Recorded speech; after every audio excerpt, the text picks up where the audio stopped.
Computer.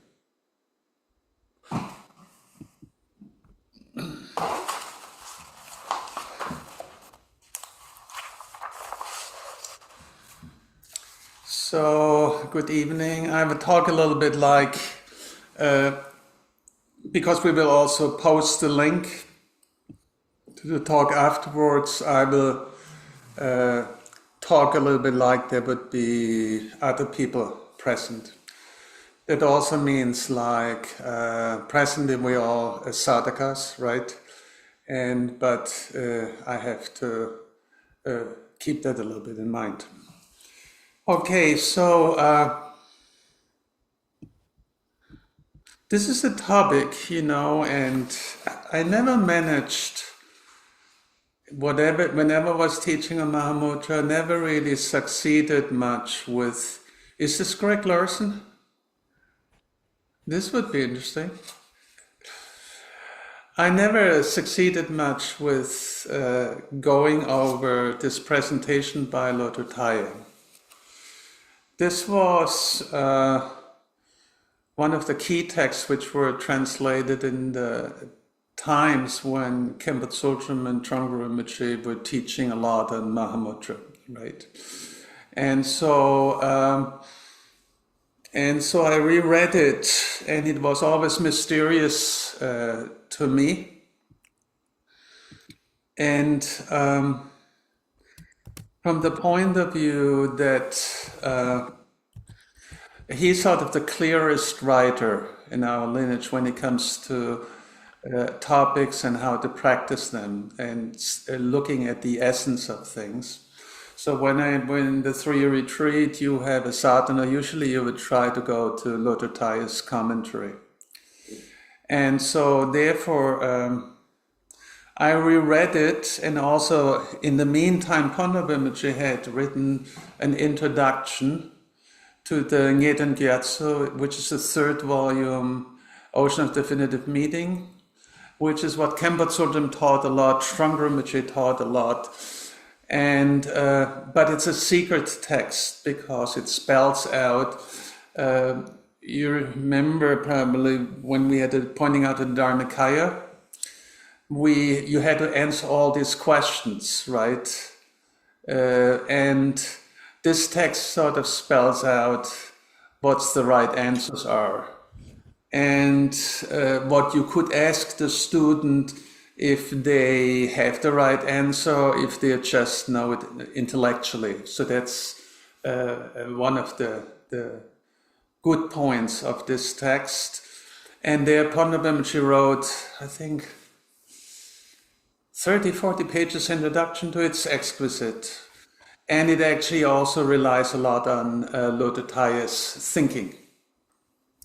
So therefore, I gave it another try, and a lot of my own questions were addressed actually in there much more magnificently than I had hoped for.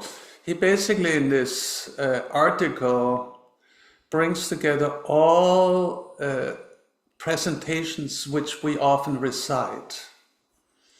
For example, the Four Dharmas of Gampopa, the Supplication of the Takpo Kagyu, and he links them up with Mahamudra. The Takpo Kagyu, of course, is the lineage mainly known for its Mahamudra teachings, right? And so the interesting point is, we also heard a lot about ground path and Fruition Mahamudra, because I think there's another Doha or by Lodrö Thaye which discusses that. And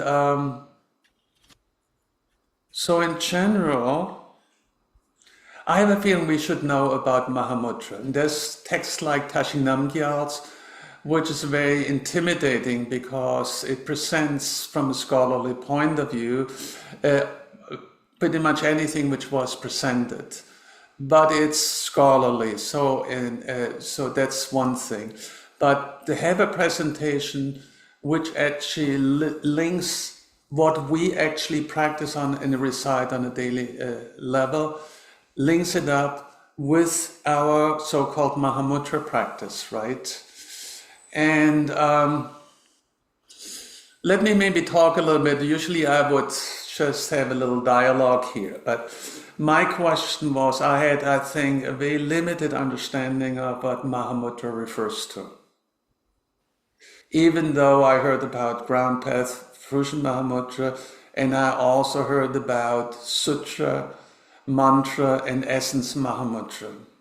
This was very intriguing because when Panabhimja wrote about Lodrö Thaye wrote about this was all new language for us.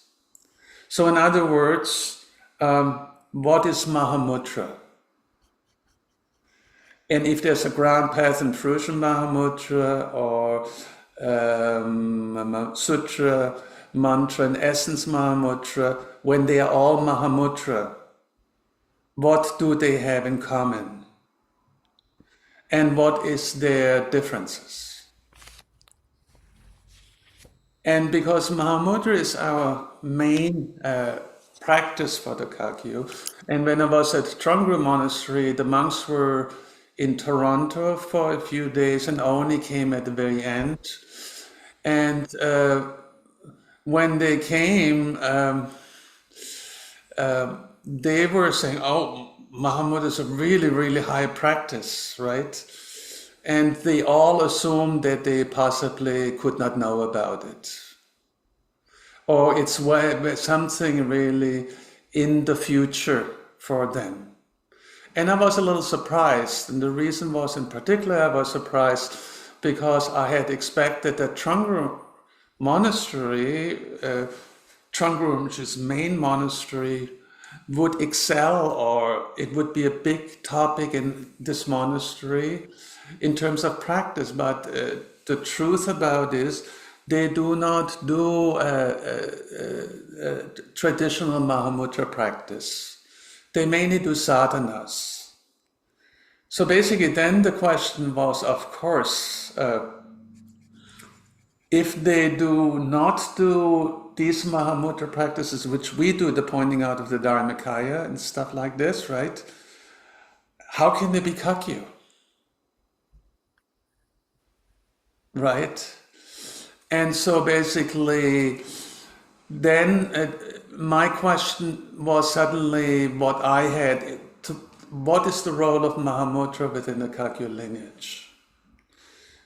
And so from that point of view, the first answer which Lodrö Thaye gives, he basically gives that the whole Kagyu path is divided up into two kinds of practices. One is called the path of liberation.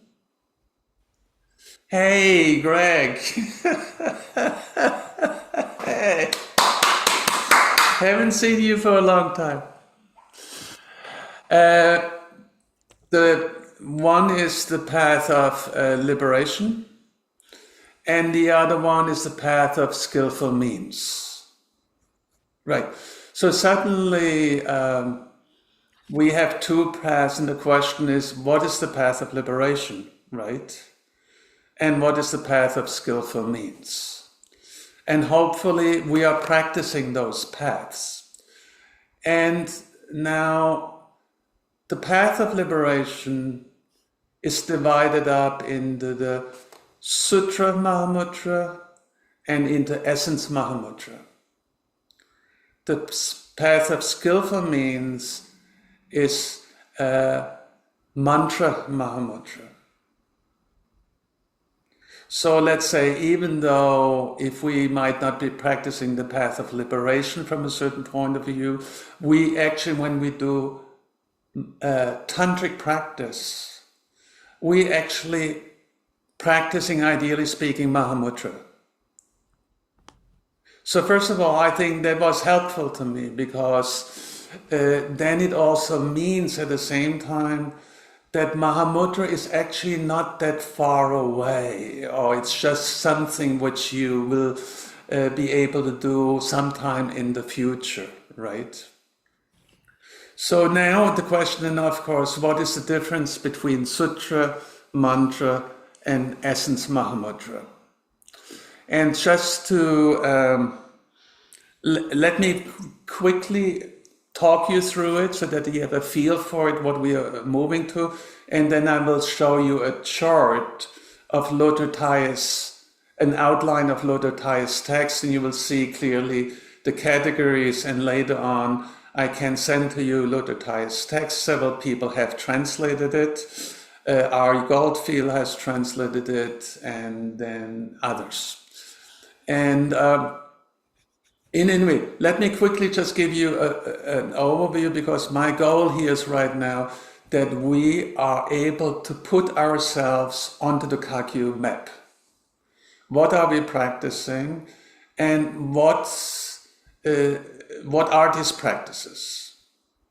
So Mahamudra sounded at first to me, this is a practice in opposition to other practices. But that's actually not the case. Is that roughly clear? So in other words, what I'm saying, we are practicing the path of liberation, which is made up of the Sutra Mahamudra path and the Essence Mahamudra path. And the skillful means, path of skillful means is the 6 yogas, basically. It's mantrayana, it's also, you could say, vajrayana practice, where you work with visualizations, with developing and completion stage practices. So those are the 2 big distinctions. In mantrayana, you use, you practice developing and completion stage practices, and before you can do these practices, you need to receive the 4 abhishekas, right? So Vajrayogini, for example, is a Mahamudra practice from that point of view, right? And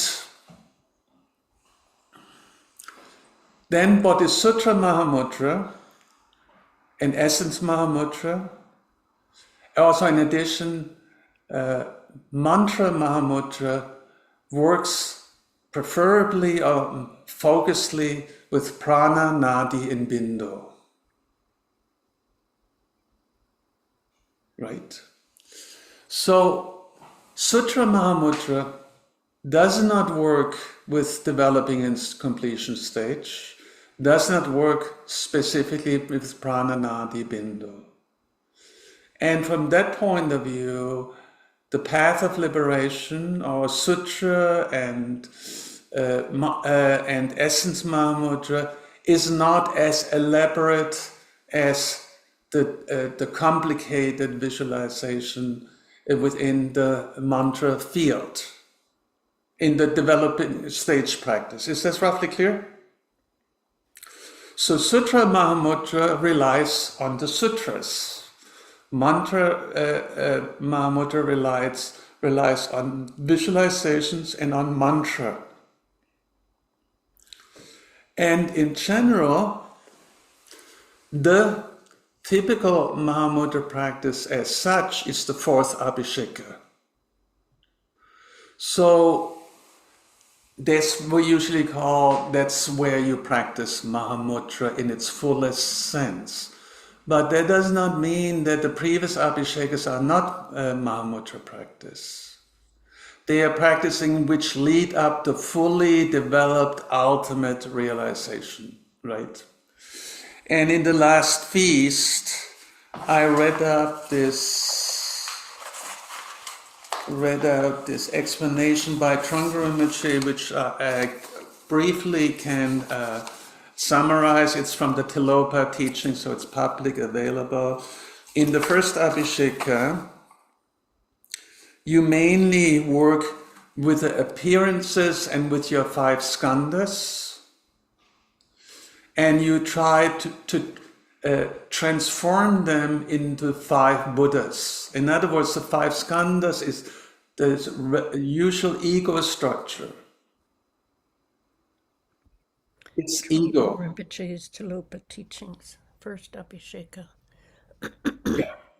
So in other words, in the first Abhisheka, you receive 5 sub-Abhishekas, right? Vajra, Ratna, Padma, Karma, and Buddha. And their point is to transform your 5 ego-supporting or ego skandhas into a pure form. So in other words, you become the yidam. You take on a pure form instead of just you're not visualizing yourself anymore as a regular person. You replace your entire external identity. You also transform all the appearances which come up into recognition that these appearances occur within your own mind, so to speak. They are no longer dualistically separate from you. In the second Abhisheka, you start working, in other words, the first Abhisheka is about appearances, and in particular connect with the 5 skandhas. The second Abhisheka moves more working towards with the subject, with the perceiving aspect of your mind, and in particular with the obscuration with your kleshas and your notion of dualities, right? And you try to purify at that point not the outer body, because you no longer visualize yourself as Mat Deroto. Can you imagine that? No longer Mat there. There's just Vajrayogini there. But she is transformed by taking on an outer yidam form, an outer body, and an inner body. The inner body is Prananadi Bindu, the channels, the chakras. Is this roughly clear? So in the second Abhisheka, you commit yourself to work mainly with your inner body on your mind. Right? You replace any inner obstacles, kleshas, defilements into pure prananadi bindu. And they clear up your obscurations. This is mainly what happens in the second Abhisheka, right?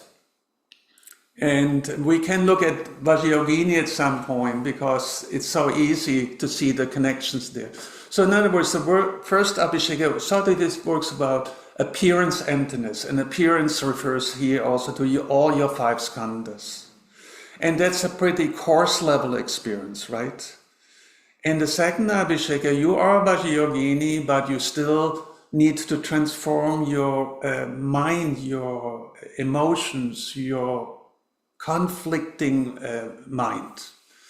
And you do it by working with Prananadi Bindu. In the third Abhisheka, now you have purified your perception of the appearances. The appearances no longer occur dualistically separate from you. They are seen like occurring within your mind. So you could also say that these 4 steps of Mahamudra, the first step, regard all phenomena as mind. Second step, mind is also empty. In other words, the phenomena are empty of being dualistically separate from you. They are mind, they occur within your mind.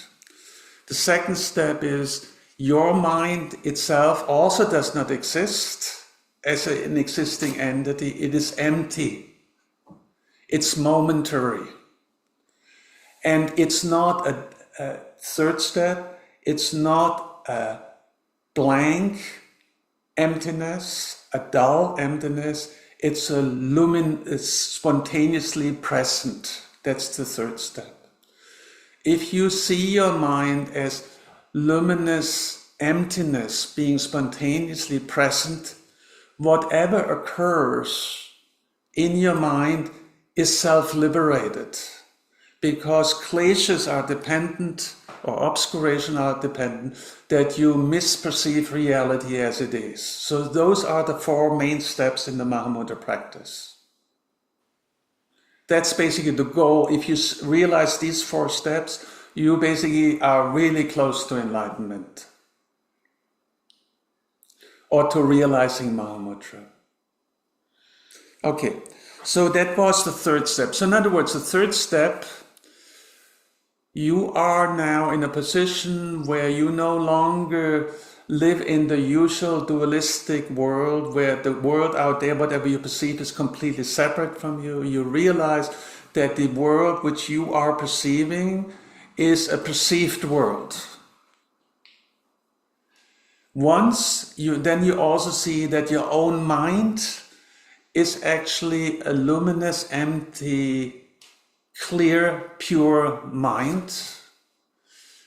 Because it's pure, your feeling, your 2nd skandha also manifests as bliss. Bliss is, so to speak, a state where you no longer want to be somewhere else, where you no longer want to rather be somewhere else instead of being in this moment. If you would not see reality as it is, your mind would be restless and would want to be somewhere else. But when you experience bliss, that means that you see things completely as they are and fully. And therefore, because this is no longer distorted, is experienced then as the 4 kind of joys. Right. Now, this experience is connected with certain practices which generate an intense experience of bliss. In the 4th Abhisheka, we start looking at the experience of the 3rd Abhisheka, and the 4th Abhisheka is called also a word Abhisheka because it spells out what happens when you experience things clearly, without confusion, and within the experience of bliss, whereby bliss just means you are fully satisfied, fulfilled. Nothing is missing, otherwise it would not be bliss. All lay people who experience all these blisses all the time, you should know what we talk about. We monastics just can speculate here. So that's basically the setup. Now, the trick part about all of this is, in the 11th and 12th century, Gampopa challenged the view that up until then, in order to practice Mahamudra, you needed to go through all stages of the 4 Abhishekas. That in those days also meant that you do karma mudra practice, which works a lot with bliss. But because we are monastics, or Gampopa was a monastic, he could not do these karma mudra practices. Therefore, he sidestepped them. And he basically said, I want you guys to do tantric practice, but no longer being exposed to these sexual practices, so to speak. But then people were saying, look, you cannot simply take away these intense experiences and then just say, now you realize Mahamudra, while you and Mahamudra just sit there and do nothing. It's not that easy. You cannot possibly experience the nature of mind without intense bliss. Whereby bliss is not the usual notion of bliss we have. Bliss is just something where the mind is completely pacified and satisfied. And that means if mind is awareness, the mind will be aware of its own nature. So it's not about bliss, but the issue is when you see reality, bliss has to arrive, because seeing reality also means in this way you see its pure nature, and all the confusion and duality is no longer created. And basically duality, as we will see also today, is the key point which leads to suffering. Everything starts out with a sense of duality. Okay, so now, for right now, what I want to say is maybe let me go on so that we have a general overview and not just only half of what I want to present today. And so the idea is, in the 11th, 12th century, Gampopa came up with this idea, there's a way to practice Mahamudra without going through particularly the second and the third Abhisheka. And so, therefore, he had, so to speak, to replace the second or third Abhisheka and come with something similarly powerful instead of these Abhishekas. And that is the pointing out instruction. So, maybe let me just read one little story there.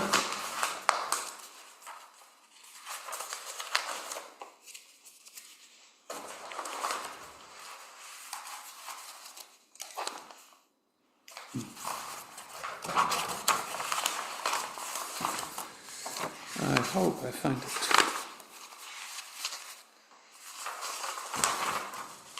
Oh, here it is. So this is about Gampopa. In other words, Gampopa was the big revolutionary. From that time onwards, monastics could start doing all the tantric practices. But here we have one little story. Towards the very end of his life,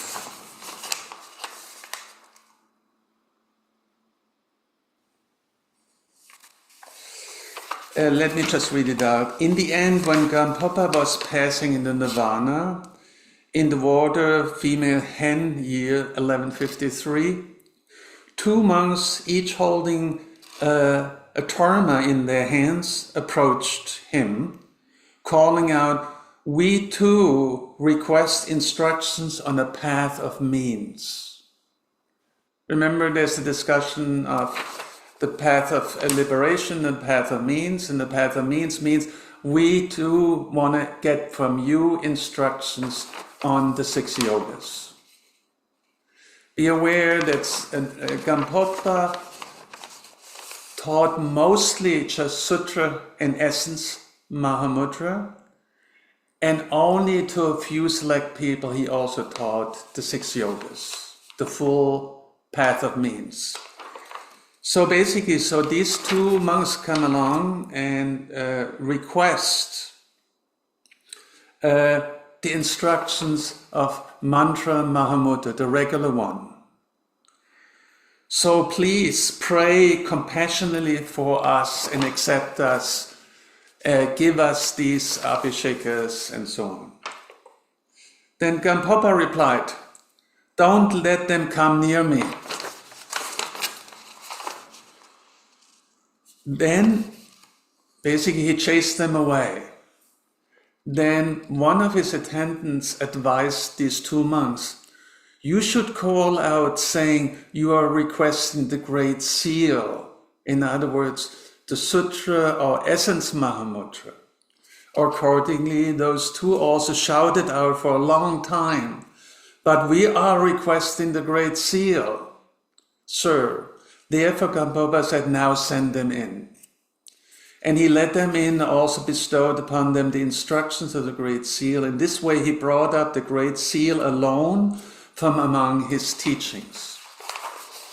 So in many respects, so now we have, when we look at our practice, then we can say we do tantric practice, we do the 4 abhishekas. That's Mahamudra practice. It's mantra Mahamudra.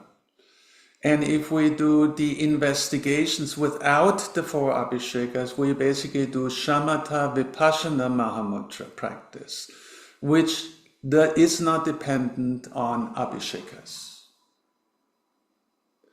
So now maybe let me say a few differences about the Sutra and the Essence Mahamudra. The Sutra Mahamudra summarizes the very essence of the teachings, and basically say, and Mahamudra, the point is Mahamudra was also taught in the sutras, but you need to look around and find where it was taught. And there were certain teachers like Maitrippa who, for example, just did that. He did not teach Mahamudra via, at least not mainly, via the four abhishekas. So there is a way to look at the mind directly without having to go through the somewhat complicated and very detailed and elaborate practices of the mantra Mahamudra. For example, if you look through the visualizations for Vajrayogini, the 5 recitations, you have the winds flowing in several ways, and you have basically to constantly be very detailed. Now, in regards to the 3 kinds of Mahamudra, Sutra, Mantra, and Essence, we could say that Mantra Mahamudra is an elaborate Mahamudra practice. It's a complicated practice. You need to have clear, detailed instructions of how to do the visualizations, so that you, for example, if you visualize yourself as a deity, you need to have a real good sense of that you do not mistake for them like you have now a super ego instead of your usual crummy ego, or that kind of thing. So the next thing is then the question, what's the difference between Sutra and Essence? The Sutra is a gradual Mahamudra. It's a step-by-step process. It's not as flashy as the Mantra Mahamudra, where you work with bliss. You simply look at the mind directly, at the nature of the mind. Then what's the difference to the Essence Mahamudra? The Sutra Mahamudra takes a fairly long time in comparison to the Essence Mahamudra. The Essence Mahamudra is where a highly qualified teacher and a highly advanced student comes together, like in Tilopa's famous slap of the sandal on his cheek, through which he got enlightened. So in other words, the Essence Mahamudra is dependent on, it's called the devotional path. There has to be a mutual, very strong link between teacher and disciple. And then the pointing out instruction is one of the main means how the Essence Mahamudra works. In other words, it's a sudden path. You can get enlightened on the outside just through one slap. It's not a long process. Indefinitely slapping someone is also not very elaborate. So there are differences. But now comes an interesting story. When we did receive instructions from Trungpa Rinpoche for our 3 retreat, we went through all this step-by-step process. And remember the 5 ways of looking and the 5 ways of pointing out. And then at some point it was one of our senior folks stood up and expressed a little bit what we all felt a little bit. And the question was very simply and direct. We have received pointing out instructions from Trungpa Rinpoche. Why do we need to go back into the kindergarten level, so to speak? I'm exaggerating here a little bit. And Trungpa Rinpoche, I told this story several times, but I think now it fits really into this discussion. So in other words, he was saying, he then replied, yes, I know that Trungpa Rinpoche is the very best. There was no one as good as he was. And you are the cream of Trungpa Rinpoche's students. But then he said, but honestly speaking, how many of you have recognized the nature on the mind so strongly? For example, and say, yes, if Milarepa and Gampopa come together, or Tilopa and Naropa, and there is this one moment where the transmission happens, which also the Zen tradition is doing. Yes, it is possible, but the question is, for how many people does this really happen? And there, I always love to tell this story. Pavo Rinpoche once, he wanted to say goodbye to me after having ordained me, and he thought, we felt some kind of connection, family connection there. And then he called me in and he told his attendant, bring me down my gao with my treasures, which I have collected over several lifetimes. And not only did he not just put this on my head, which was nice, but he opened it up and then said to me, here you see the bone of Padmasambhava's mother. It's a terma I have found. And I looked at the bone for about 10 seconds, and then I said, well, seen it? What else is there? So I start looking around to it, and then Pavo Rinpoche said, no, look at the bone. It's Padmasambhava's mother. I succeeded maybe for 15 seconds or whatever, with my mind still, and then he gets restless and says, you Westerners, you sort of, even if you look the most holy objects in the eye, you don't know what to do. And so that's that kind of thing. So in other words, we have a certain skill for means. Yes, we all receive pointing out instruction, at least this group here, right? And we're not going to talk about it today, but we all know what we refer to. And that's one crucial component. This was mainly introduced in our lineage through Gampopa. If we know the history of that, and that was his power tool that he could bypass the actual practices of Karma Mudra, for example. And from then onwards, also other lineages followed it. But at those times, there were big debates about it. How dare you, Kagyus? You practice like pigs, and you want to call yourself a Mahamudra practitioner? Who do you think you are? And it was the traditional way to go it through the four Abhishekas. So right now, we basically gonna move now quickly on to the other, mainly gonna focus on Sutra Mahamudra, right? And so we distinguish the three kinds of Mahamudra, and I think with all of us we can say, we actually, in general, I think have devotion to Trungpa Rinpoche or to our teacher. We can, I think, honestly say, oh, I'm practicing actually a practice of all three ways of practicing Mahamudra. And now I want to do something. You might then still say, well, Mahamudra is still a very high experience, but let's have a look what you actually, how the path is laid out in the Sutra Mahamudra path. But before doing this, I want to quickly show you the outline of Lodrö Thaye's text.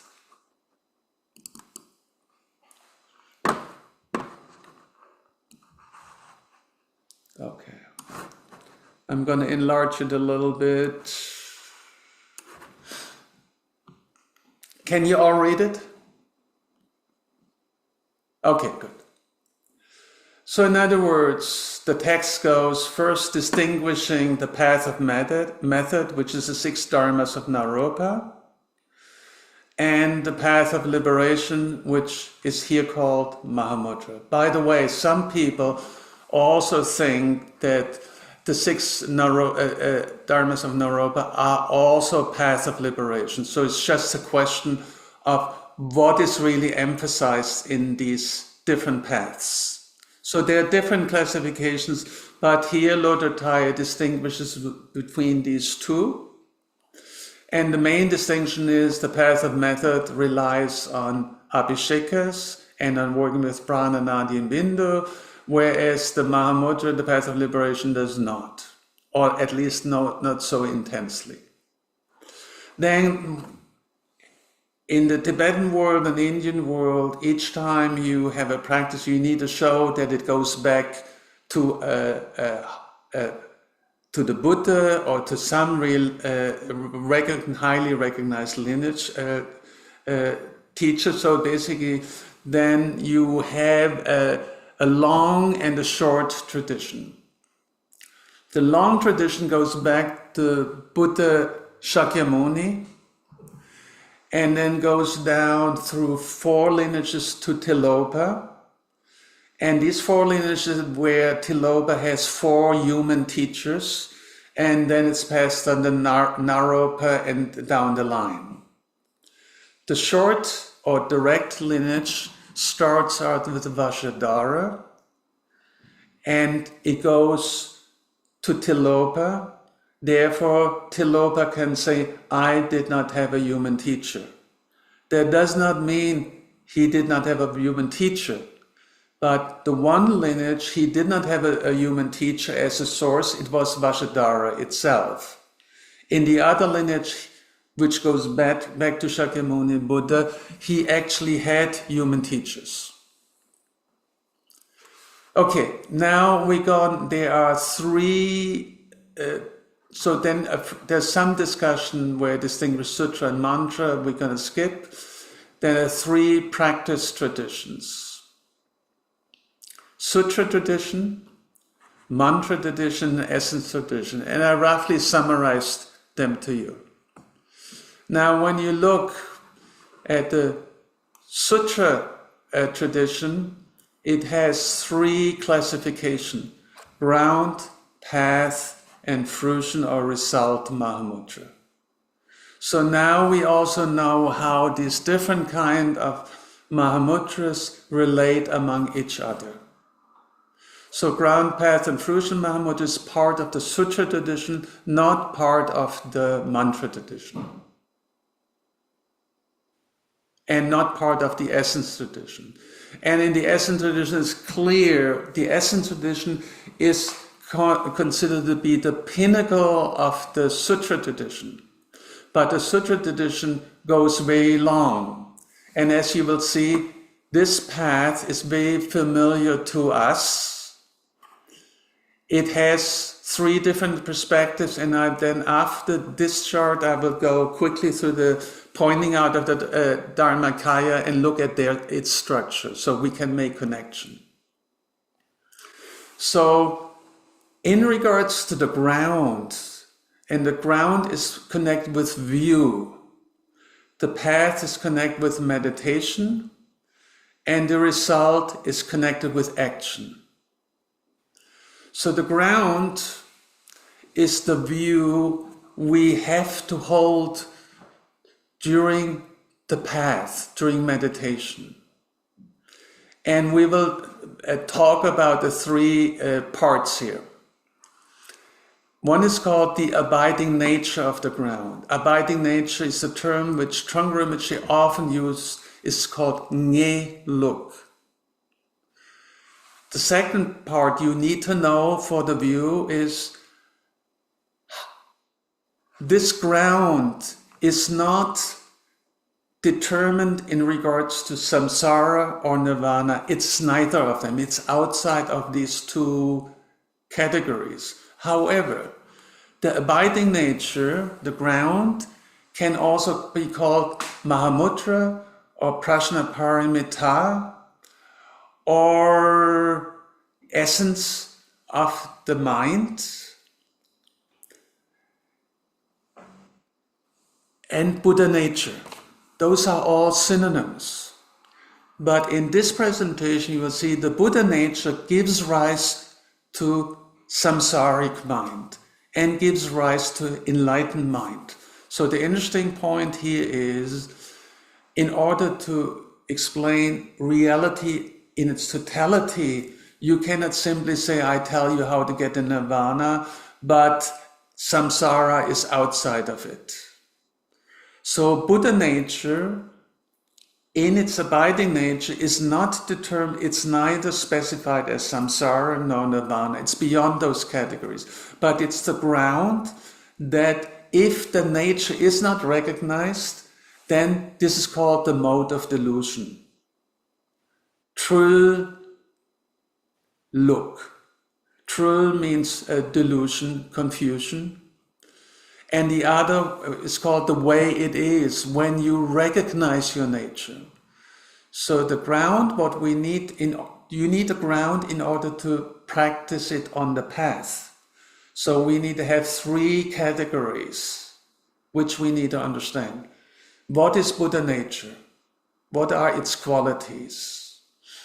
What is the confusion and how does it arise out of the ground of the Buddha nature? And why does it arise out of the ground? How does that really work, that we get confused even though we have this beautiful Buddha nature? The next one is, when we recognize our Buddha nature, then how are we going to see our world?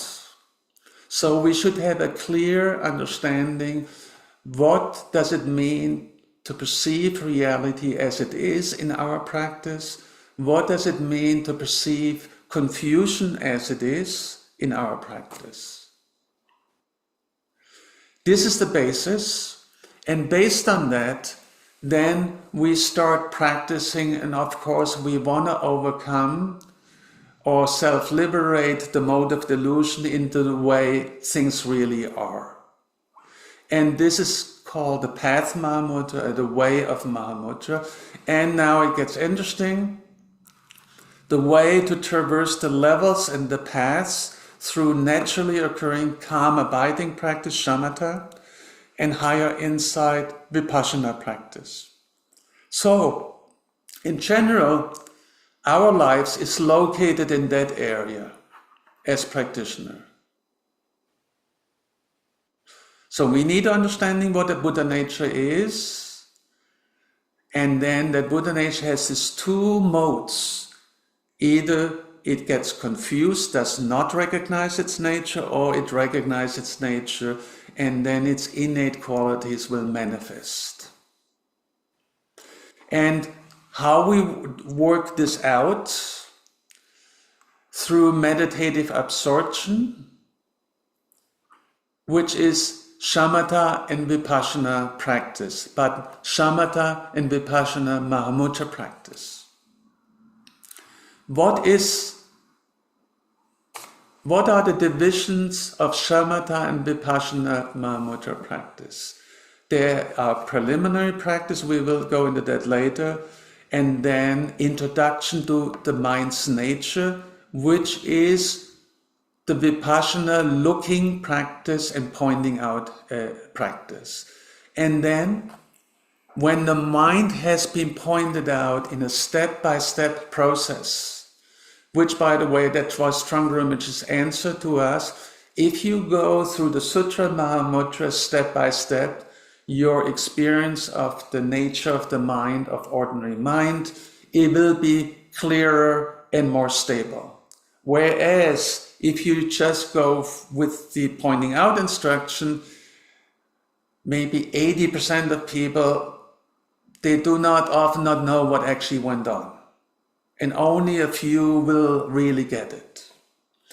But let's assume we clarify the mind and settled into recognition of our mind, what will then happen? Up until now, this was happening within meditative absorption, within a protected space in your shrine room or wherever, where not much noise, distractions happen. But once you have clarity of your mind, you will be sent out into the world to find out to what degree you can maintain the recognition in the meditation, in post-meditation, when the circumstances are not conducive. In other words, how strong and stable is your recognition? So those are the 3 steps for any practice. Then once you go there, then you end up realizing the 4 yogas of simplicity, one-pointedness, and so on. Then result Mahamudra is basically the state of Buddhahood. And then there are distinctions. He ends with a brief section on mantra and on essence. The main discussion, Lodrö Thaye, is about Sutra Mahamudra. If you can hold on with me, I want to show you the other chart, and then we can briefly talk a little bit. I want to give you a chance to ask certain questions, but let me first cover that part, and then we can focusedly proceed.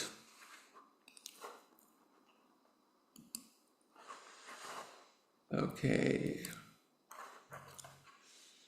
Pointing out.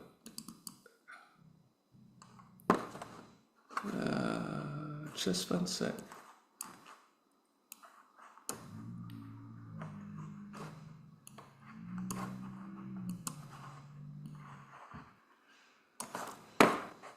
So here is the outline of the pointing out of the Dharmakaya. Remember, the path Mahamudra starts out with preliminary practice, right? And then it goes on to the main practice, which is shamatha vipassana, and then ends up with enhancement practice. The preliminary practices are the same as we do in Nuntra. When we did the pointing out of Dharmakaya, we did not do the Nuntra because Trungpa Rinpoche thought we already had done that, right? But there are the 4 general preliminaries, 4 special preliminaries. There now we see as the main practice, we have first shamatha, and there are different kinds of.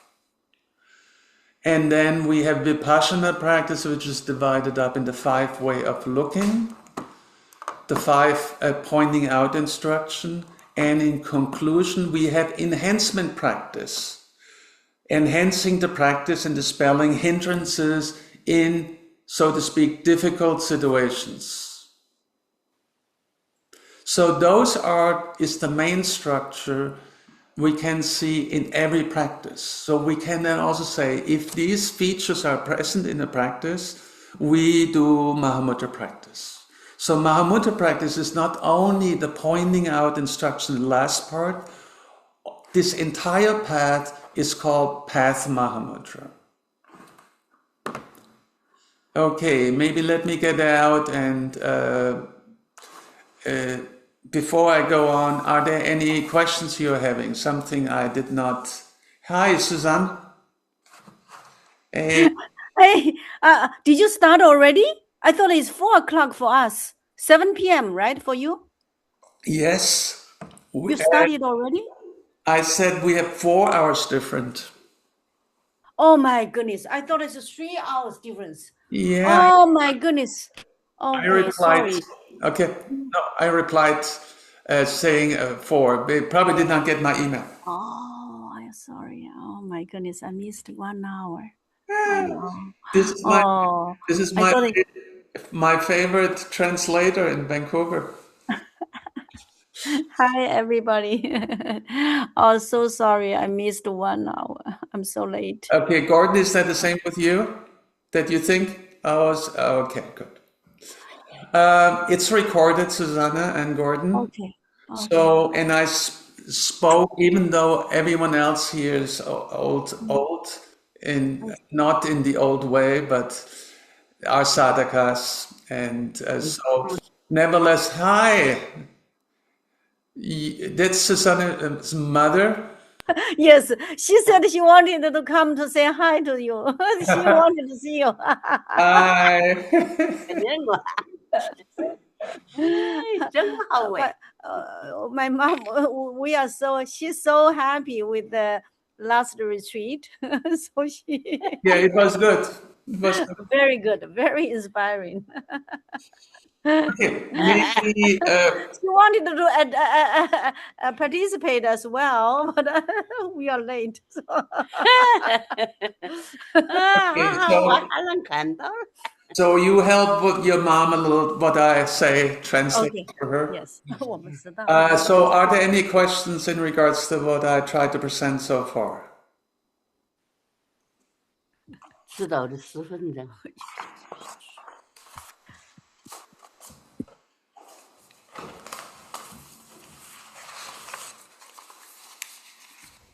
No? You seem to be putting, naming most of the sadhana practices as Mahamudra, path of Mahamudra. Yes, in many respects. Let's say be a little bit more careful there, right? If you receive the abhisheka from them, there are 4 abhishekas involved.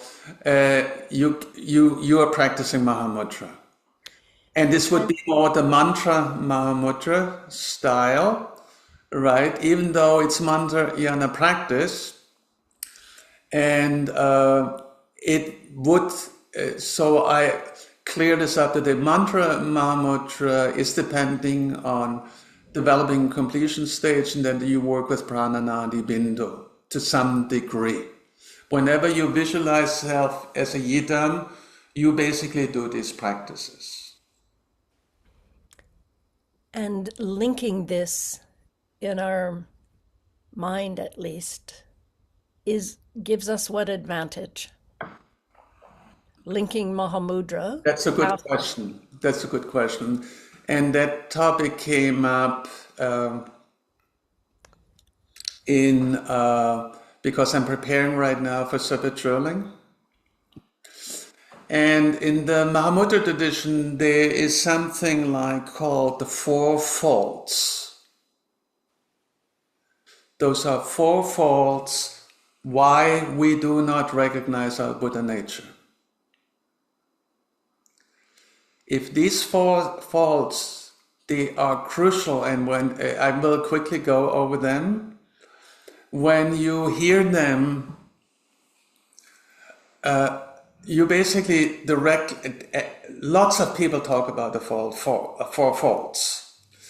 And if you hear them and say, yeah, I definitely think that way, then you might understand, first of all, what needs to be corrected in order to recognize the nature of mind. Because if you don't, you basically the chances for you to recognize the nature of the mind are slim. If you do not know what actually constantly makes you not understand or recognize your nature. So there are 4 faults. Maybe let me quickly go through them, right? So in other words, also, I just mentioned that the ground Mahamudra discusses what Buddha nature is. And then also, I wanted to go a little bit further into that. Why does Buddha nature stray into a confused mindset? Right? This is usually called ignorance. Sorry, Matt? Yeah, I just wanted to, the very last diagram you showed in regards to the various stages. Yep. From the preliminaries all the way. What was the very last topic or very last point in regard? Was that referring to post-meditation? Yes. Okay, that's the only thing. Working with the post-meditation situation. Yes, and the thing is just what I found helpful in this presentation, meditation practice is geared towards the real deal is post-meditation. But But unless you're really stable and understand why we are going astray, there are basically these two presentations. In the Mahamudra, they talk about four faults, which I will mention. And in the Nyingma tradition, they talk about the three kinds of ignorance. That means they ask the question, why on earth, if our Buddha nature is such a super duper qualified mind, how is it possible that it can go astray? And in the Nyingma tradition, and Trungpa Rinpoche in the early years talked a lot about the three kinds of ignorance. So what I want to quickly do here, I noticed that I mainly do the talking here, and there's lots of material there, but if we get the whole picture, I think there will be benefit in it. And but Ninche, your question why doing this will come up. The reason is we need to hear where does the Mahamudra teaching see the problem that a highly qualified and equipped Buddha nature goofs up. If we have Buddha nature, I mean, why on earth are we constantly missing recognizing it? That's the key point. That's called ground Mahamudra. You got to understand how do you get confused, right? That's why I want to bring it up. And Ninche, now the point comes. I had the same question which you asked. When I prepared for the practice, my question was, what do I want to tell the retreatants what they should look out for? When you are a yidam, you make a conscious choice not to go the path of confusion. But you still struggle with the same thing, that you doubt that you are the real yidam, it's far away, you know, it will take many years and all those things. So basically, I want to focus on, in many respects, what we practice in the Path Mahamudra is we practice clarifying the understanding of how do we go astray. Not just the occasionally moments where we have moments of clarity. We all do sooner or later. The clarity mind cannot be so hidden that we never ever experience it.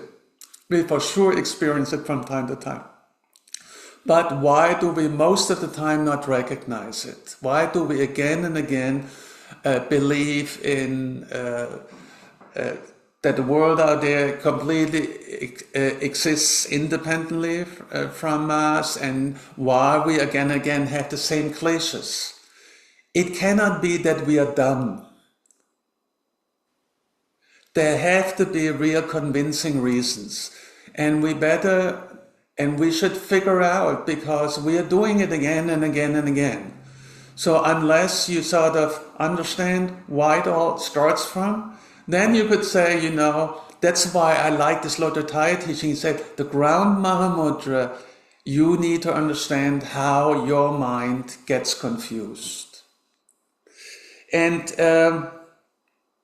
so there are two different angles. And by the way, interesting enough, I read a tree by His Holiness the 16th Karmapa, and he talked exactly about that when it came to Vajrayogini. The language he uses is straight out of the Mahamudra textbook. And he explains why we get confused. So maybe I can quickly go over these, and again I can share this with you, because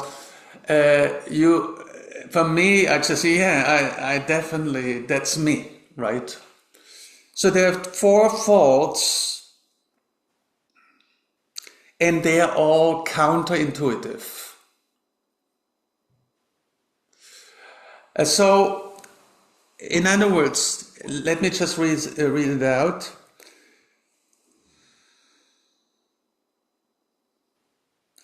the nature of a mind is of Buddha nature.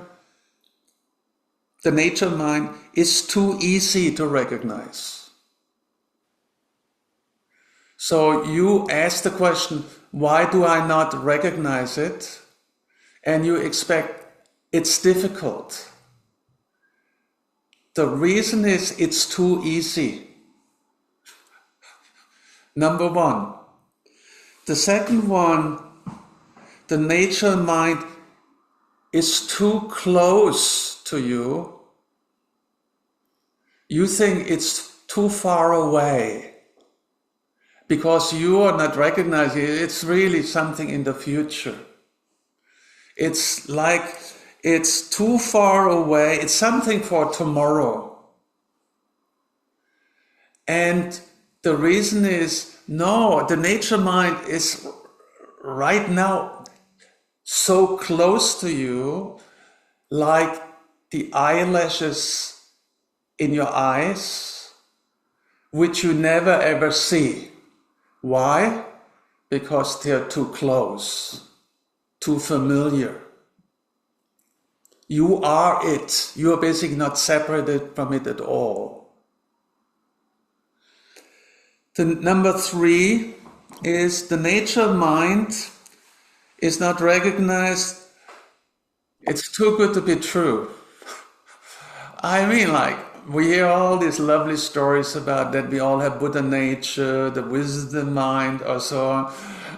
But come on, who is kidding who? It sort of like sounds a little bit like a fairy tale. It's like I cannot attain it because I have all these limitations in my mind. How can I be a Buddha or something like that? It's just like, it's too good to be true. You're not buying it. And the fourth one is, so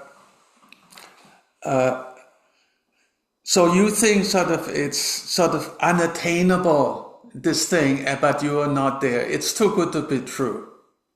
You're not buying it. And the fourth one, it's too deep. And there might be some truth in it. And the reason is it's too deep from our limited point of view because we only are willing to look at a certain aspect of reality. We are afraid of to look at the whole picture. It's too vast. We are freaked out about the vast and the deepness of it. So all four are completely counterintuitive. They all sound like, oh, they just prove the opposite. But here, in many respects, the reason for, and I mentioned that in Vancouver, the reason for why we go astray is because our mind works so well. Our mind is so perfect. Doesn't make any sense for most people. But because these are four counterintuitive habits we are having, and we are sort of like just shake our head and say, we do not even tackle or question that. And that's given as the four main reasons why we do not recognize. I think that's beautiful. Let me quickly, again, I'm going to send to you, or we can post on our homepage. By the way, this is the first time we do this on our KCCL homepage. We can post materials for you to access it. And you can download it and read. Let me give you quickly the three Nyingma points of view so that this teaching is a little bit complete. And I think we're still doing fine in terms of time. Let me quickly...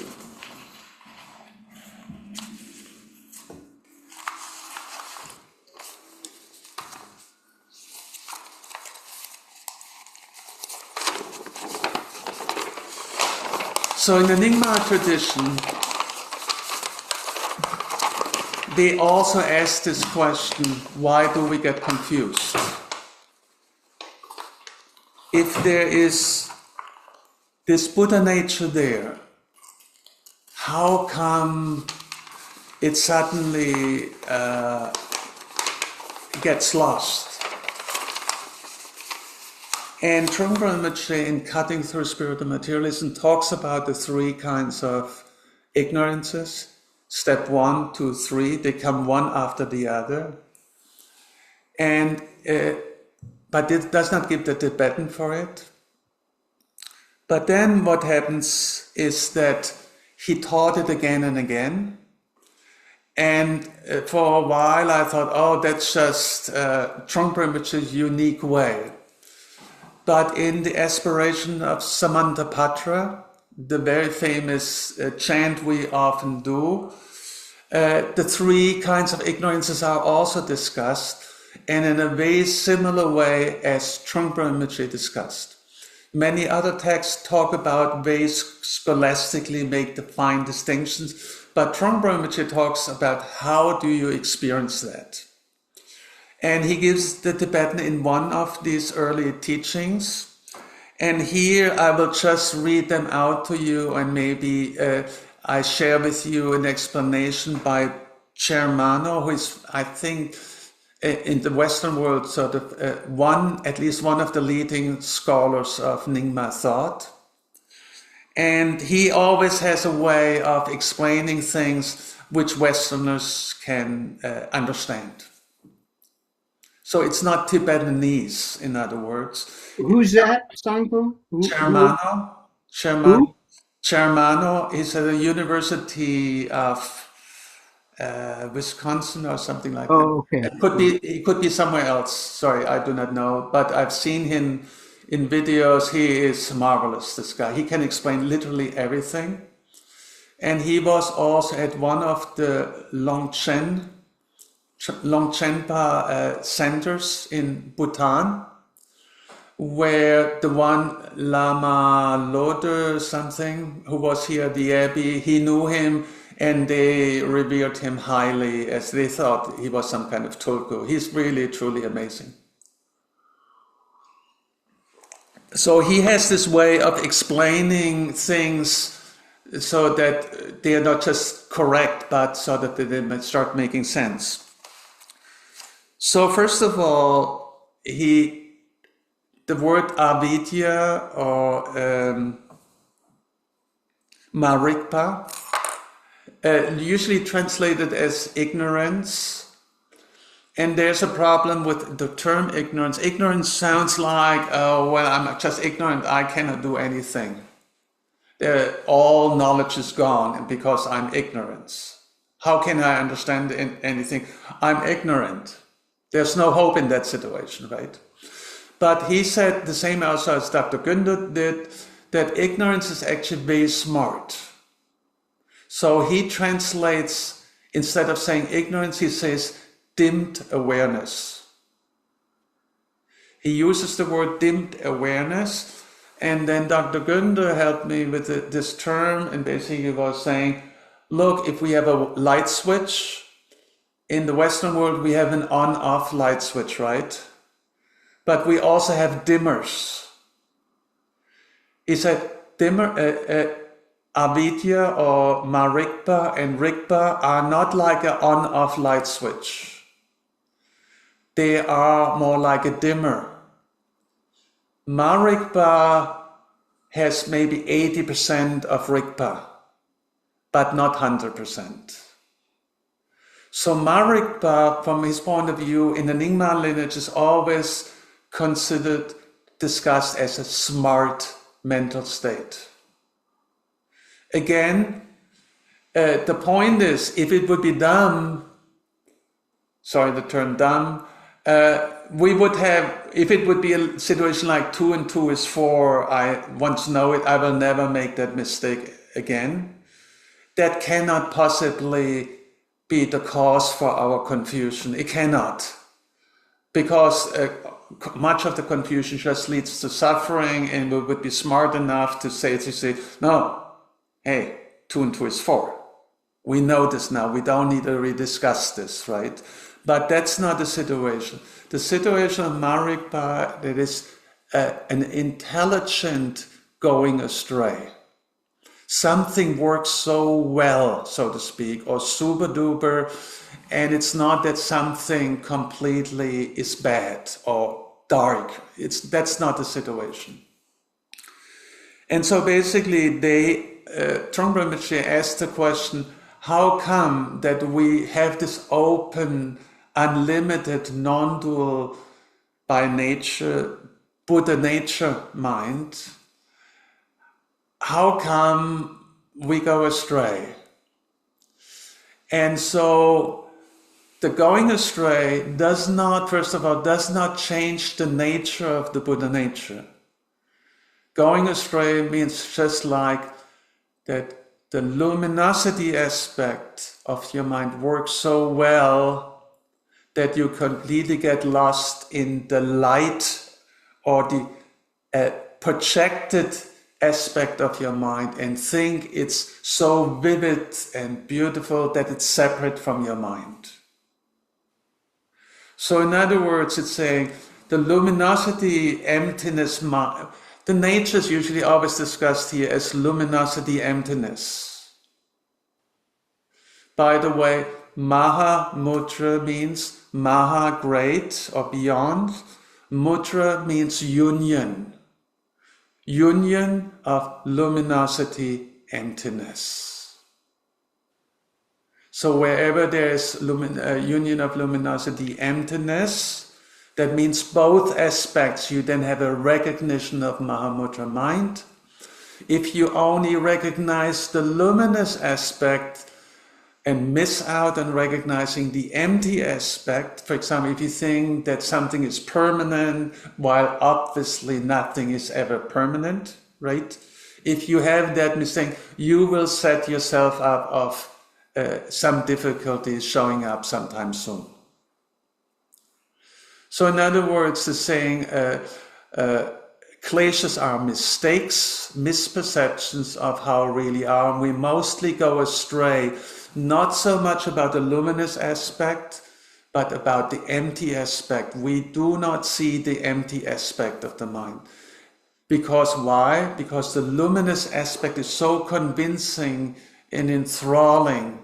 If you go through Halifax or Vancouver and see these flowers, you just go, hey, it's so beautiful. You really just, it's the quality of your mind which is leading you away. It's not that you do a mistake per se.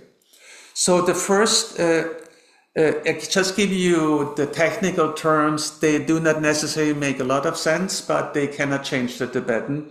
The first one is called a dimmed awareness, which is like a catalyst, which it's a dimmed awareness of the single identity. That's how it's called. Does not make any sense. It's a dimmed awareness that the appearances which occur to you are a manifestation of your own mind. You forget that whatever you perceive right now is a recognition within the mind. You just see the appearances. You no longer see that whatever appearances you recognize, that you actually right now, the appearances which occur to you occur within your mind. If your mind would not be there, you would not know about the appearances. So the famous example there, Trungpa Rinpoche looks at a mug and says, talks with someone and asks you, why do you think that the world exists out there independently? And then the other person says, yeah, come on. It exists independent because I can see it. Come on, it's so clear. And then Trungpa Rinpoche says, oh, that just says the opposite. The reason you give is not that it's independent out there. The reason that you perceive it is because you see it. The answer is correct, but you just don't understand what you're saying. Is that roughly clear? So in other words, the first glimpse starts out that you think that whatever you perceive has nothing to do with you. You do not know what its origin is. In the Buddhist world, mind is always defined as that which is clear and aware of an object. You cannot have a mind without an object. If you say that the object out there is completely independent from you, then you no longer have a mind. The mind always needs to be co-emergent with an object. And also the object cannot be an object by itself without a subject. An object is always something which is perceived. So that's the original situation. In other words, the reason they give, we lose track of that, or what I use always like when you go to an optometrist and they check out what you are perceiving, they say very clearly, whatever you perceive is a projection of your brain. And because he's a scientist, we believe that's correct, but we do not believe that in post-meditation at all. Even the optometrist will not believe it. He will run around like the world out there is completely independent. But the fact is right now what you are seeing, you are the only person who sees what you're seeing. There's no other person in the world who has the same perception. That specific perception you have is not separate from mind, like cut off from the mind. It only can occur because you perceive it. So that's, from the Nyingma point of view, there's a moment where you're so fascinated by, they called the lights or the appearances of the mind. You forget that the appearance is, they call it here, an own self-presencing. The mind, it's a presencing of the mind to itself. Let me quickly finish this. So in other words, but that part is very innocent. You see the appearances very clearly, very beautifully. You just, but you forget that this occurs within your mind. It's not a question whether there are atoms out there or whatever. We for sure cannot perceive atoms right now. We just see some kind of effect within your mind or in your brain. That's what we perceive. But we forget about that constantly. We are not saying that there's nothing there at all. We are only saying whatever I perceive is a perception of my mind. It's not, without the perception, it would not be there. So that's how it starts out. And that's first ignorance. It's called the dimmed awareness that the appearances are not separate from the perceiver.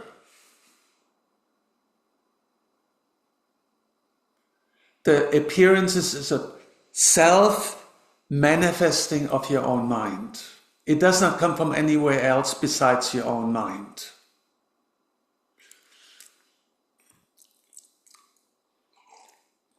So in some sense you could say, there's something very positive and beautiful happening. But you sort of, for a moment, you lose track that this happens within your mind. But if that would all be all there is, you forget it for a moment, that would not be a problem. The problem is that this first moment is like a catalyst. Is that the right word in English? Something which catalyzes the next moment. So then the next moment, which is then called co-emergent dimmed awareness, and here says the dimmed momentary awareness becomes an innate feature of your mind. So in the second moment, we no longer say, oh, this was just one moment, I lost my mind. In the second moment, say, oh, that's all I know. I feel like I'm separate from the world out there. That's the second moment. And now they say here something interesting. Up until now, the perception of what appears is sort of still correct. But in the third moment, the perception gets wrong. So up until there, it's simply, I do not recognize that the world is projected by my own mind. It's just sort of a forgetting. There's nothing negatively or wrongly projected onto the appearances. And the third object is called dimmed awareness of, now do you love that term? Rampant reification of conceptualization. Now you no longer see a Porsche like, it's just some color shape or thing. No, you see a Porsche. I mean, it's like, that's something worthwhile to have, right? In the end, it's just a piece of metal. But, I'm from Stuttgart, where we produce Porsche and Mercedes. We don't think that way there. So basically, suddenly whatever we perceive it's altered, that Shiva will have a different taste of food than Met. We might eat the same meal, but we have completely, this was horrible. Or other people say, oh no, I really like that, right? That's how I grew up with that meal, or whatever it is, right? So basically that's then called dualistic conceptual distortions come in, where the mind actively sees the world which other people definitely no longer see the same way. Then you suddenly can disagree with people, you can agree with people, there are all these things. So it's how it starts out. And the Nyingma, what they do, just to fill you in there, they say that this process happens, so to speak, in the first skandha of form of matter. The first skandha is preceded by these 3 moments of ignorance, which, in other words, create a dualistic world. From now onwards, you will never ever question that. You will have no memory of this open, beautiful, non-dual mind. That world is sort of gate. It's gone. So basically when we have this, in the Mahamudra tradition, we have 4 faults. We think that the Buddha nature is either too close or too far away, too difficult or too profound or too easy, and all those things. That's a very pragmatic response.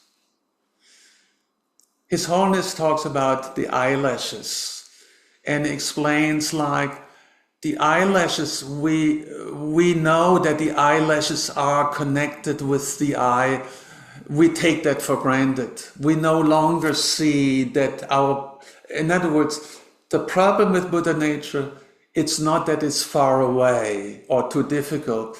The problem is that we are this Buddha nature. It cannot possibly be far away. And if it's also us, it cannot be, we are already the Buddha nature. It's not that we want to become the Buddha nature. Again, that also cannot be the problem. But what I like about these 4, first of all, that pretty much many Kagyu, even Nyingma teachers, they talk about it's too far away, too difficult. We go astray. They try to explain, they need to explain how do we get astray. And because they are so convincing, this emotional response. I mean, when you say, oh, you mean Buddha nature, someone say, oh, you're a Buddha. Come on. Look at me. And so these 4 emotional responses are basically the beginning of duality, and where we split ourselves from our Buddha nature. And Pandaba Mishi, for example, in one of his books, asked the question, why do we not become enlightened? That's the question. How would you answer it? And he said, because we want to become enlightened. That part does not make any sense, right? We of course want to become enlightened, but that cannot be the reason why we want to become enlightened. And that's correct. Then he adds one word. We want to become enlightened tomorrow. That's what is one of the main reasons why we're not getting enlightened. And you could think it's a smart-ass answer, but no, actually, who of you really thinks literally that, oh, I have this Buddha nature, I live on my Buddha nature, I just thrive on it or whatever. We probably all think a little bit, we have this distance. Now, Matt, I bring this up. Ninja, you asked, why did I bring it up today? Because you have the same answers when people do Yidam practice. Many people, they cannot develop a pride of the deity because they're basically not buying it. They really think, no, I'm still Jürgen or Matt, or I'm not Vajrayogini. I mean, have you seen Vajrayogini? Look at me, you know. There's a difference, right? But so I thought suddenly the Mahamudra teachings, if we look at ground Mahamudra and if we notice that mantra Mahamudra is also Mahamudra, has the same issues. One of the main issues is that we do not buy that we are the Yidam. We think it's a pretense. And as long as you buy that setup, then visualization, not necessarily, it will always be work, right? But there are now tricks how to overcome that. But I'm just looking at the clock right now, 8:35. I think I actually covered most of the topic. Let me just, which I wanted to bring up. Yes, I actually did in terms of at least talked over it. And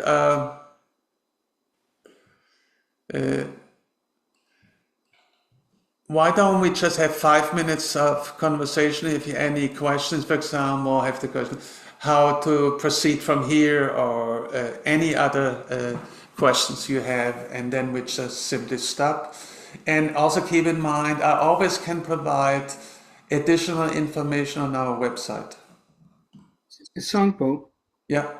Yeah, I mean, in regards to the way my relationship to Yidam practice, actually, and actually Ringu Tuku, in his book on Gampopa's instruction on Mahamudra, where he discusses development and completion stage, seemed to resonate with my experience of, it kind of relates to what Ninja was talking about.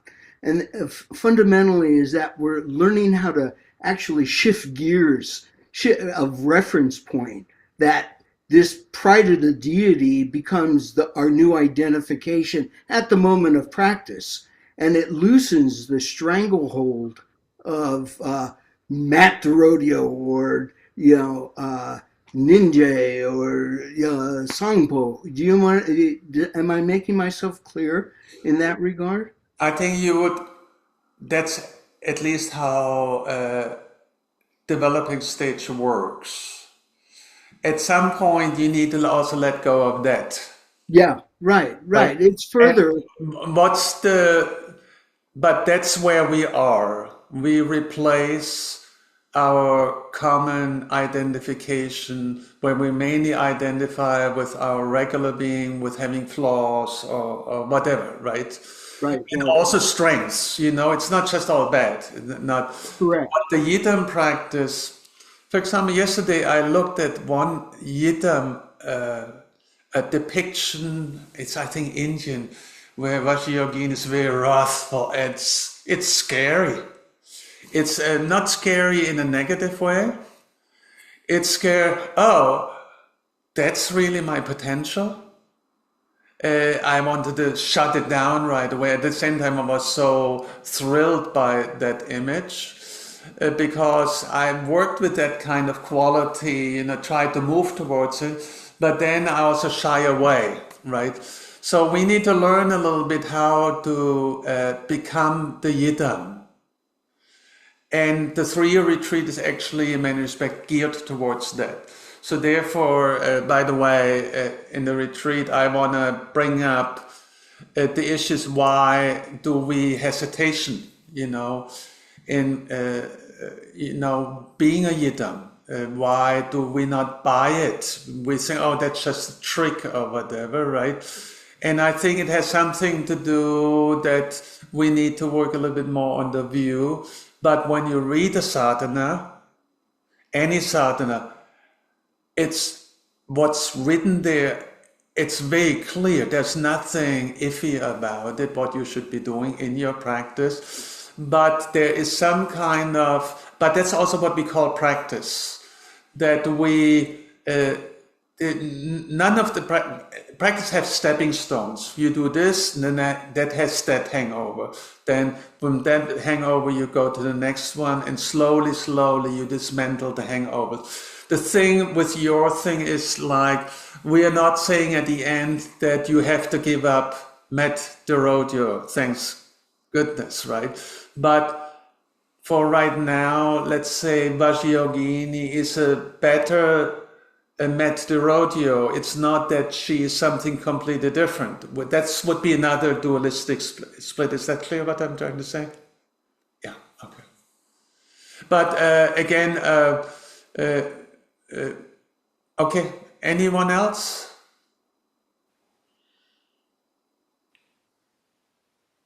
It's nice that we grew in family,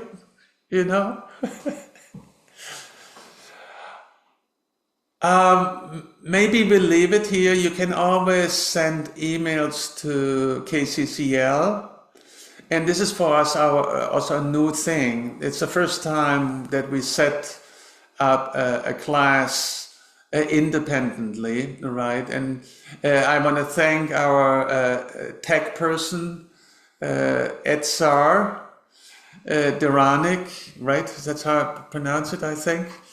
And he did a great job, and we did a great job for the Vancouver program, where for the first time for them, we were able to put up files on the web page. They have a YouTube site and do not have the ability to post files, but in a Zoom setup you can. And by the way, in case you have further interest in Mahamudra, all the files are available on our homepage, but you need a password. And the password is Gampopa. The Gampopa with a capital G. And you can then access and download all the files. There was not anything in there which is particularly secret, but I felt for right now to password protect it. So because that otherwise people just take things for granted, and there should be a little bit edge to it, but it's not meant to, oh no, we have something super secret or whatever. We wouldn't post that, right? And but you can find good materials there, and particularly, and maybe I can end with this. What I did in Vancouver, I occasionally show this in the eye of the beholder. And Trungpa Rinpoche has one file which Suzanne also translated into Chinese. It's where Trungpa Rinpoche explains what looking really means and how you hold your eyes, how you work with the eye gaze in order to look, because he was saying looking does not mean you see something with your eyes, with physical eye. Looking is more a mental looking, that you sort of look in all four directions. And I give you one example of it. And so I showed these slides and you can read it up a little bit. Trungpa Rinpoche said you need to feel the warmth of the eyeballs, and like it would be looking in all four directions. And when you do that, it's sort of like, I show you now a picture of someone who looks exactly like in all four directions. And you will see there's a space-like awareness. At the same time, it's also clear that he has self-awareness. He does not get lost in what he perceives. So I give you one or two photos of that. And I find these slides very helpful, and I think they're also on our webpage. They're basically photos of the Karma Path, of Dilgo Khyentse, of Trungpa Rinpoche, just looking when they're meditating or in post-meditation, and you see it in the eyes whether they are here or not. So let me just do this, and then we close this. Share.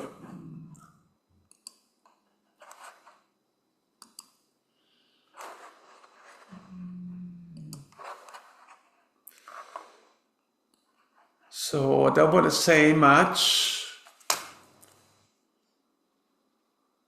but I feel this is self-aware. It's not a dull space. And I feel we can imitate that look.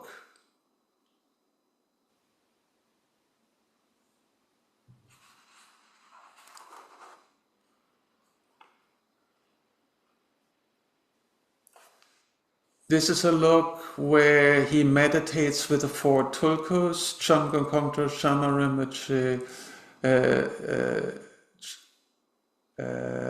Siddha Rinpoche, and Gyaltsab Rinpoche. They sit in front of him and he shows them how to do Mahamudra meditation.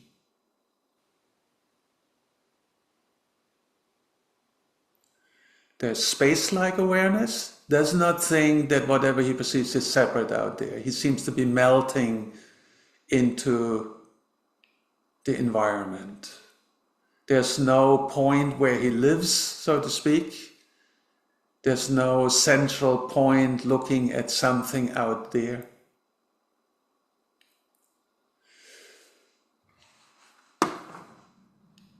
Okay, so you can do that at home. It's a more private thing. You cannot do this on a schedule.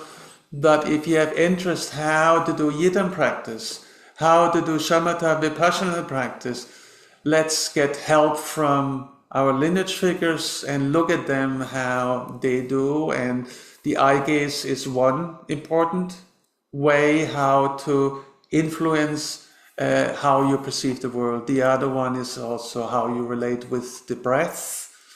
They're gentle vast breaths, real vast breaths. They're just holding it a little bit. It's just in general, just going out with the out breath into self, into space, suddenly makes a lot of sense. It's not just you go out there. You think, you basically let go of the boundary between yourself and the outer world by going out with the out breath, like you give up the boundaries between you over here and over there. And that's the first moment of ignorance. You basically let go of the notion that the world out there is separate from you, right? We're not saying, by the way, we're not saying we are completely the same as what we perceive. There's a difference between perceiver and perceived, but they're just not separate as we usually think they are. Okay, I'm going to leave it with that. Let's It was nice. We are now 10 people. Hey, look at this. By this merit, may I attain omniscience, may defeat the enemy, wrongdoing from the stormy waves of birth, old age, sickness, and death, from the ocean of samsara. May I free of being by the confidence of the golden sun of the great east. May the lotus garden of Rigton's wisdom bloom. May the dark ignorance of sentient being be dispelled. May all beings enjoy profound beauty and glory. Thank you, everyone. And Susanna, what's the name of your mom? Oh, my mom, Charlene. Charlene. Charlene. Yes. Okay, I will remember that one. Thank you, everyone. Bye-bye. Thank you. Thank you. Bye-bye. Thank you, Kambu.